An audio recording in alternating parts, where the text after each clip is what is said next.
12. La doctrine sociale de la mondialisation a renversé la hiérarchie familiale dans tous les niveaux sociaux. La doctrine sociale de la mondialisation a renversé la hiérarchie familiale dans tous les niveaux sociaux. Je vous ai dit, je ne suis pas un opposant de la mondialisation, ni ennemi de ses membres ou de ses croyants. Au contraire, je suis content de voir comment les prophéties du Seigneur sont en train de s'accomplir. Et cela augmente ma foi et me donne plus de persévérance. Seulement, j'écris ou je donne ce message, je presse ce message, j'enseigne ce message pour ceux comme moi qui sont appelés pour ne pas observer à toutes les ordonnances de la mondialisation. Celles qui sont interdites aux chrétiens pour ne pas observer ou obéir. Exemple, 1. De ne pas accepter la puce sous leur peau, ou notre peau. De ne pas obéir ni participer dans la célébration de mariage de deux personnes du même sexe. Parce que nous les chrétiens, nous reconnaissons le vrai mariage. C'est entre Adam et Ève et d'autres choses encore qui sont dans l'agenda de la mondialisation. Mais sans être des opposants jusqu'à sortir dans les rues pour faire des manifestations contre elle.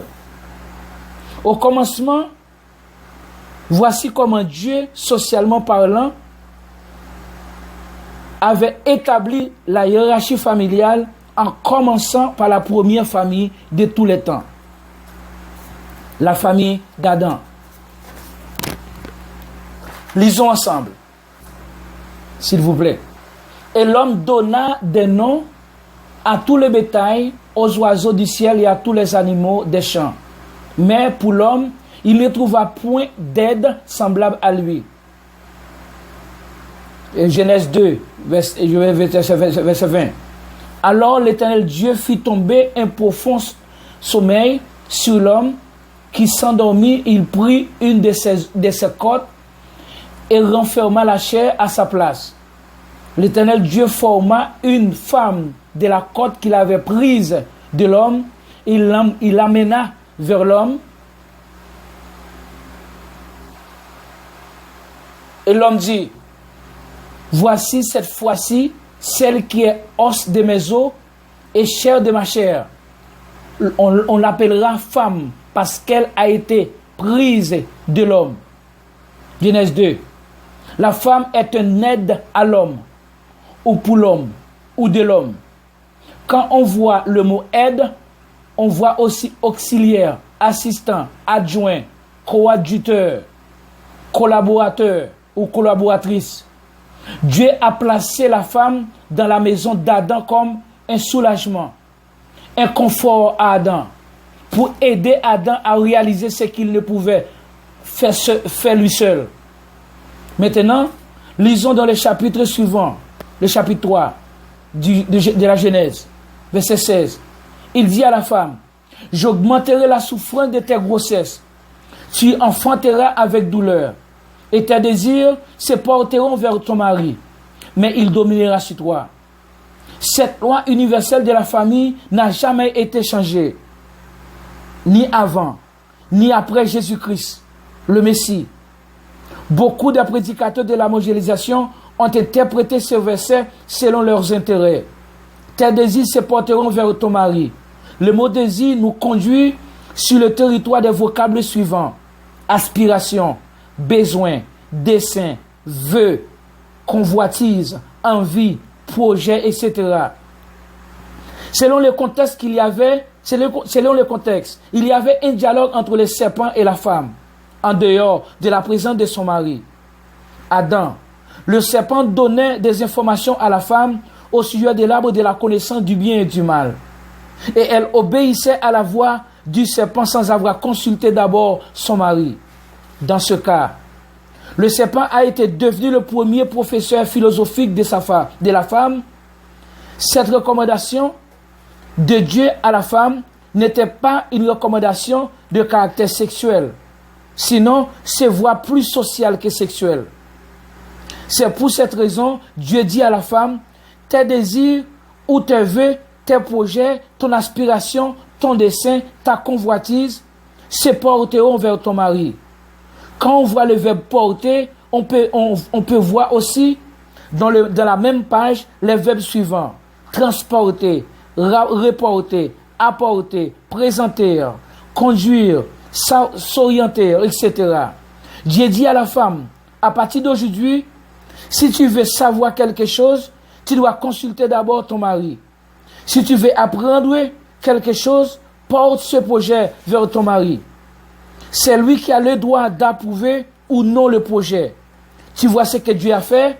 Il a maudit le serpent. Il a bloqué toute possibilité de dialogue entre la femme et le serpent. Il a ordonné à la femme de faire ce dialogue avec son mari. Toutes les envies, toutes tes envies, tes passions, se porteront vers ton mari. Et il dominera sur toi. Il dominera sur toi. C'est Dieu, le créateur de l'homme, qui a dit ça. Le dominant de la famille est l'homme. Ce n'est pas la femme. L'adjectif dominant me conduit vers les adjectifs suivants. Déterminant et supérieur. C'est la position de l'homme dans la famille. C'est ce que je viens de lire dans la Bible.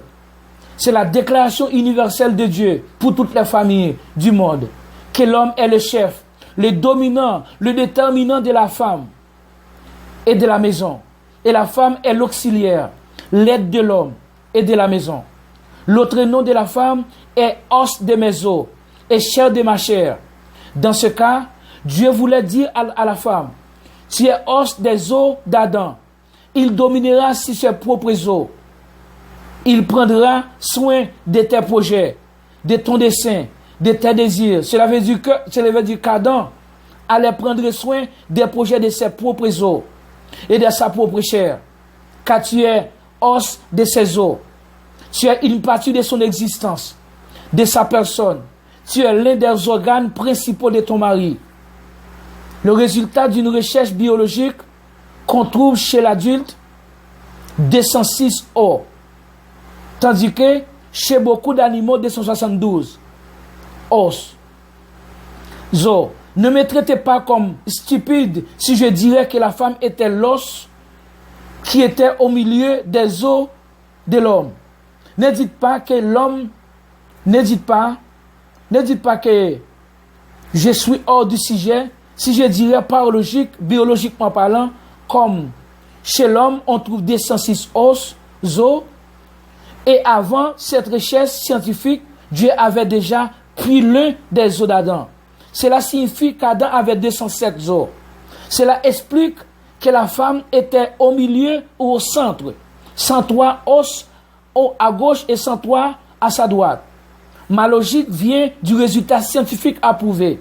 Dans ce cas, la femme étant au central, était considérée comme les tissus conjonctifs, lesquels étaient le soutien relativement solide et fibreux d'Adam, dont le rôle consiste à protéger les organes qui l'entourent. Le tissu conjonctif est constitué d'une substance fondamentale de l'homme. Quand Adam touchait sa femme, il touchait sa propre chair, son propre os. Si le mari hait sa femme, il hait sa propre chair et son propre os. La Bible nous dit qu'Adam était content quand il a vu la femme, qu'il a vu son aide, son auxiliaire. Et socialement parlant, Adam aimait beaucoup sa femme. C'est tout se couchait avec elle pour procréation naturelle, tandis que le serpent eut une relation spirituelle avec la femme. Il a aussi une sémence spirituelle au cœur de la femme. Ok, il a laissé une semence spirituelle au cœur de la femme et dans sa maison. laquelle causait la chute et l'expulsion d'Adam du jardin. Sous la bannière de la prédestination, toute la nature est tombée en désuétude à cause de cette semence destructive du serpent. C'est pourquoi, à travers de la femme, le serpent a laissé une descendance spirituelle, dans les mêmes jours que la femme a été convaincue dans son cœur par la doctrine du serpent qui est le Satan, le diable. Jean-Baptiste et le Seigneur Jésus-Christ ont fait mention de ça. Cela veut dire qu'au sujet des descendants du serpent, lisons ensemble la déclaration de Jean-Baptiste aux pharisiens et sadducéens. Il disait donc à ceux qui venaient en foule pour être baptisés par lui: race de vipères, qui vous a appris à fuir la colère à venir. Matthieu 3. Et Jésus-Christ, le Seigneur, de son côté, a dit aux Juifs: vous avez pour père le diable, et vous voulez accomplir les désirs de votre père. Il a été métrié dès le commencement. Il ne se tient pas dans la vérité parce qu'il n'y a pas de vérité en lui. Car lorsqu'il profère le mensonge, il parle de son propre fond. Car il est menteur et le père du mensonge. Jean 8. Adam aimait l'os de ses os, aimait sa femme. Mais le serpent haïssait la femme parce qu'il avait manipulé pour désobéir le commandement de Dieu. La femme dialoguait plus avec le serpent que son mari. C'est pour cette raison la femme était devenue la première graduée dans l'université de Satan, et puis Adam a été le premier gradué dans l'institut de la femme qui était l'étudiante d'honneur de Satan. Si un mari maltraite ou frappe sa femme en lui donnant même des coups mortels, non seulement ce mari-là maltraite sa propre chair et brise son propre os, et aussi il n'est pas descendant d'Adam, mais du serpent. Caïn était du serpent et Abel était de Dieu. Adam aimait beaucoup sa femme. Il ne l'avait pas maltraitée. Au contraire, il a même laissé le leadership à la femme. Dieu maudit ce système social, le leadership féminin de la femme. Selon le prophète Ésaïe, dans l'Ancien Testament, la domination, pour le contexte, dans l'ordre naturel, la domination féminine sur l'homme n'est pas considérée comme une bénédiction. Lisons ensemble la lecture naturelle d'Ésaïe. Mon peuple a pour oppresseur des enfants, et des femmes dominent sur lui. Mon peuple, ceux qui te conduisent t'égarent, et ils corrompent la voie dans laquelle tu marches. Le chapitre 3. Dieu avait rejeté automatiquement le système éducatif familial d'Adam, lequel était venu de la femme, et la femme l'avait reçu du serpent. Cela veut dire que les normes sociales et éducatives de la femme, de la famille d'Adam, venaient directement du serpent. Le leadership féminin de la famille n'est pas de Dieu, mais du serpent ancien, le diable. À cause du mauvais enseignement du serpent à travers de la femme, alors à l'homme lequel causait la chute de toute la planète. Paul, sur le point spirituel, a quitté le droit d'enseignement à la femme connue comme Dieu l'avait ordonné dans le livre de la Genèse, chapitre 3, verset 16. Malgré les prédicateurs du serpent essaient de tordre ce verset-là pour leur propre intérêt, ils ont même inventé des fausses accusations contre Paul, en lui cataloguant comme anti-femme, ennemi des femmes, tandis que Paul, aux Philippiens 4, m'a dit le contraire. J'exhorte Évodie et j'exhorte Syntyche à être de même sentiment dans le Seigneur. Et toi aussi, fidèle collègue, oui, je te prie de les aider. Elles qui ont combattu pour l'évangile avec moi et avec Clément et mes autres compagnons d'œuvre dont les noms sont dans le livre de vie. À tout à l'heure.